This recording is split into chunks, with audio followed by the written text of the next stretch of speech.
Well, I think one of the first things that Italy can do is create safe legal pathways, right? Because essentially what Italy's been doing has not been working, right? So you have migrants who have been deported or returned back to their home countries and are still coming back, 2, 3, 4 times. And so if Italy is able to create some safe legal pathways for migrants to actually be able to come here to study, to work, I think that will certainly result in a decrease in the number of irregular migrants that are coming into Italy. Another thing I think that Italy can readily do is address the demand, right? Because it's basic economics. If you do not have a demand, you're not going to have supply. And so I think Italy really needs to get serious about finding creative ways to ensure that the demand here for young African women is decreased.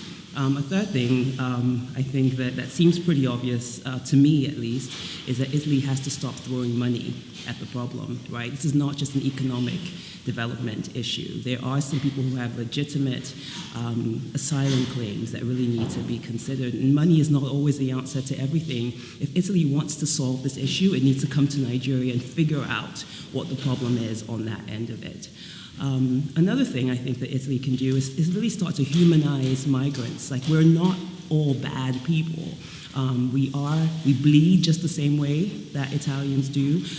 We also have trauma the same way that Italians do. And so I think that when Italy starts to present us as human beings, that will also start to help to put migrants in a position where it's not us versus them.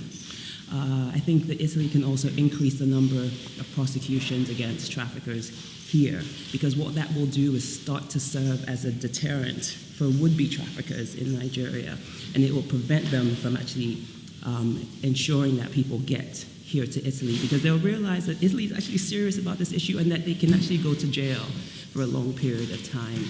The last suggestion I would make is that Italy has to repeal this dehumanizing agreement that it has with Libya. The reality is that, to a certain extent, Italy has been rather complicit in what has happened in these detention centers in Libya. And so I suppose those are some of the suggestions that I would make, but this is something that action has to be taken on immediately and right away.